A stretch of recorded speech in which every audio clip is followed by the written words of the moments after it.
शुक्रिया डिम्पी। अलग अलग मंडियों का अलग अलग अनुभव हमें मिला। देश भर के कई सारी मंडियां, राजस्थान की मंडियां, पंजाब हरियाणा की कई मंडियों में हम गए और वहां पर कमोडिटी महापंचायत किए और पूरा एपिसोड हम आपको इस पूरे हफ्ते में शाम को 6:30 पर दिखाने वाले हैं। लेकिन चलिए, कमोडिटी 10 बजे 10 मिनट की शुरुआत कर लेते हैं टॉप 10 कमोडिटीज के साथ। वहां पर किस तरह का एक्शन दिख रहा है। मसालों के साथ शुरुआत करते हैं तो जीरा 24,000 के आसपास है। निचले स्तरों पर थोड़ी बहुत खरीदारी की यहां पर कोशिश हो रही है। ऊंझा मंडी से रिपोर्ट ये आ रही कि थोड़ी वहां पर अराइवल्स कम हुए हैं, उससे यहां पर भाव को सपोर्ट मिल रहा है। जीरा के बाद हल्दी की बात करते हैं, जहां पर जबरदस्त तेजी का रुख है। धनिया दायरे में है, आज हल्की कमजोरी दिख रही है, 7,700 के नीचे अब आ चुका है। और हल्दी में आज हल्की तेजी फिर से है, 17,500 के ऊपर हल्दी का वायदा बना हुआ है। और पिछले हफ्ते आखिरी कारोबारी दिन में हमने देखा था 5% से ज्यादा की तेजी दिखी थी। और आज देखते हैं किस तरह की तेजी यहां पर कंटिन्यू होती है। ग्वारसीड ग्वारगम बेहद ही सीमित दायरे में या दबाव में भी कह सकते हैं। हालांकि कई मंडियों में हम गए थे, राजस्थान की बड़ी मंडियों में, जहां पे अराइवल्स अब काफी कम हो चुके हैं। लेकिन अराइवल्स कम होने के बावजूद डिमांड भी उस तरह की नहीं है। सीमित दायरे में बाजार कारोबार कर रहा है। और जितने भी कारोबारी किसान हैं इस इंतजार में हैं कि ग्वार में तेजी कब आएगी। लेकिन भाव अभी भी स्थिर है, 10,000 के आसपास ग्वारगम और 51-50 के आसपास ग्वार सीड का अप्रैल वायदा ट्रेड कर रहा है।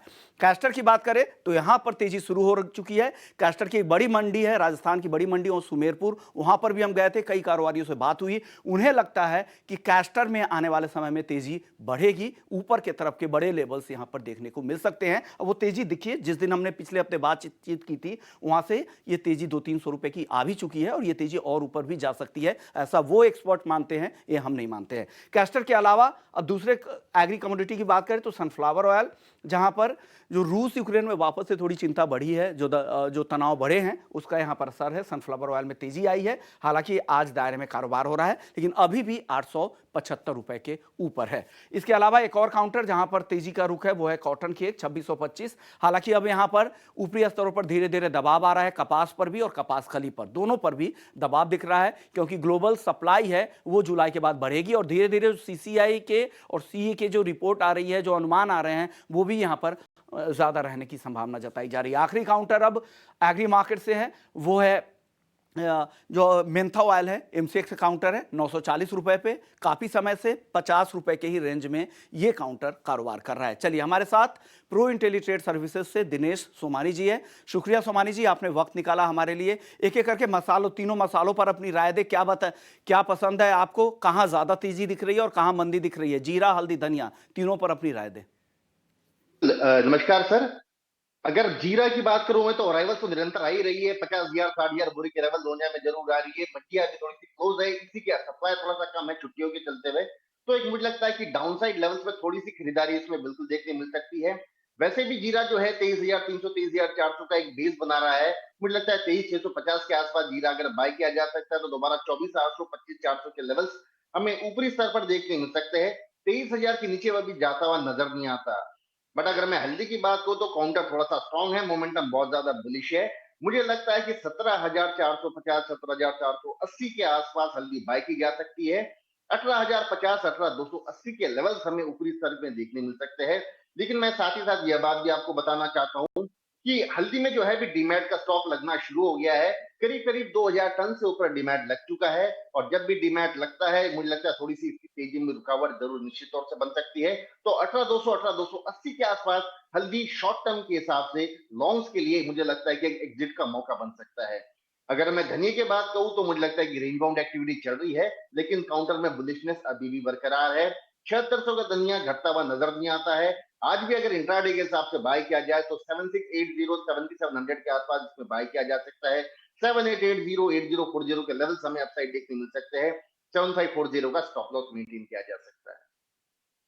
व्यू हल्दी, जीरा और धनिया पर सोमानी जी के। सोमानी जी, एक अब ऐसा काउंटर जहां पर राजस्थान के किसान कारोबारी काफी समय से इंतजार कर रहे हैं कि कब तेजी आएगी। जितनी भी मंडी में हम गए वहां पर सब लोग यही पूछ रहे थे कि कब तेजी आएगी। आप बता दें, क्या लग रहा है ग्वारसीड ग्वारगम में?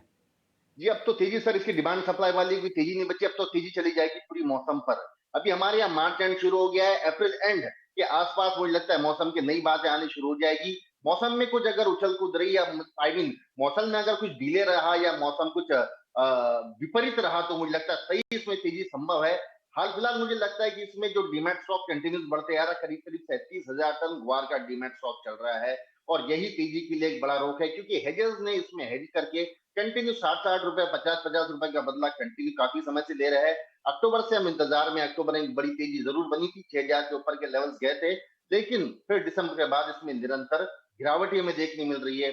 हालांकि ये निचले लेवल है, यहाँ से बहुत ज्यादा मंदी का स्कोप नहीं है, लेकिन तेजी कब आई ये भी एक प्रश्न ही बना है। ओके, चलिए, तो ये व्यू ग्वारसीर ग्वारगम को लेकर। कपास और कपास खली को लेकर क्या उम्मीदें लग रही है? ऊपरी स्तरों पर अब धीरे धीरे यहाँ पर दबाव बनना शुरू हो चुका है, क्या करना चाहिए इन दोनों में?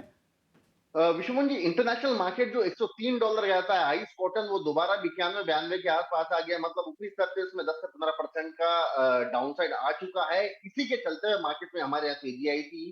फरवरी के चलते हमारे एक्सपोर्ट की काफी अच्छी कमिटमेंट हुई थी, वो फैक्टर्ड इन हो चुकी है। अराइवल्स तो इसमें निरंतर है ही है, सप्लाई निरंतर है, ऐसा कोई बुलिश दूसरा और कोई फैक्टर इसमें नजर नहीं आता मुझे। 1550 की जो रेंज है, यहाँ से एक बार दोबारा मुझे लगता है कि 1580 के लेवल्स कपास छू सकता है, लेकिन कोई ऐसी बड़ी लंबी चौड़ी तेजी की बात नजर नहीं आती है। साथ ही साथ मैं अगर कॉटन सीड ऑयल केक की बात करूं तो 2600 का बेस है और 2680 का मुझे एक रेजिस्टेंस लेवल नजर आता है। एक रेंज बाउंड एक्टिविटी अगर कोई ट्रेडर है तो उसके लिए थोड़ा मुनासिब है, 2600 के आसपास बाय करे और 2660-70 के आसपास एग्जिट करता हुआ चले। सोमानी जी, आज नॉन एग्री मार्केट में गोल्ड और सिल्वर में फिर से कमजोरी दिख रही है। 66,000 के नीचे गोल्ड टिक गया है, 74,700 के आसपास चांदी है। इन दोनों काउंटर में क्या करना चाहिए, क्या लग रहा है आज अगर इंट्राडे के लिए किसी को ट्रेड करना हो तो?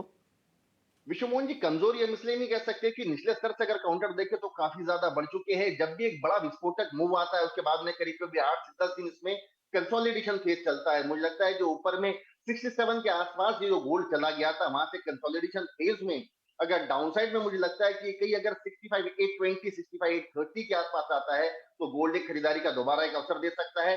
दोबारा मुझे लगता है कि 67,300 67,400 के लेवल्स जो एक रेजिस्टेंस का दायरा बना है, वहां पर एग्जिट किया जा सकता है। गोल्ड के हद तक मैं कहूं तो 65,720 एक बहुत बढ़िया लेवल है। यहाँ कहीं अगर आता है तो खरीदारी करने से ना चूके। नीचे में जो है 65,500 का स्टॉप लॉस मेंटेन करके 64,400 का लेवल हमें देखने मिल सकता है।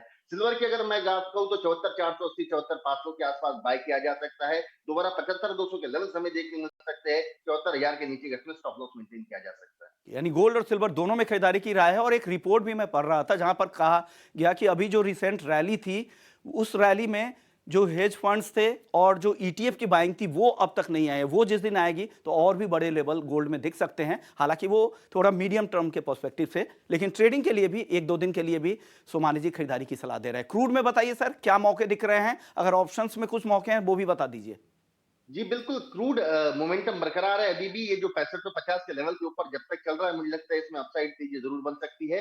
लेकिन अभी अगर इंट्राडे की ही मैं बात करूं तो मुझे लगता है 6803 6805 के आसपास इंट्राडे के लेआउट से बाय किया जा सकता है। 6880 6920 के लेवल्स हमें अपसाइड देखने मिल सकते हैं और 6745 का इसमें स्टॉप लॉस मेंटेन किया जा सकता है।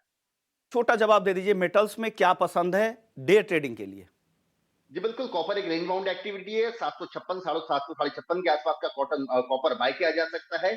762 और 767 के इसमें टारगेट देखे जा सकते हैं। मैं एक मेटल्स के लिए एक बात कहूं कि जब तक कॉपर 750 के नीचे क्लोज ना करे, इसमें मंदी का कोई असर ना होना। ओके, जब तक 750 के ऊपर है यहां पर तेजी की पोजीशन बना सकते हैं, लेकिन 753 का जो स्टॉप लॉस है वो ध्यान में रखिएगा। ये सोमानी जी की तरफ से राय है। शुक्रिया सोमानी जी, आपने वक्त निकाला। तो चलिए, कमोडिटी 10 बजे 10 मिनट में इतना ही। आगे हम आपके लिए लेकर आएंगे इक्विटी मार्केट का पूरा एक्शन। नमस्कार।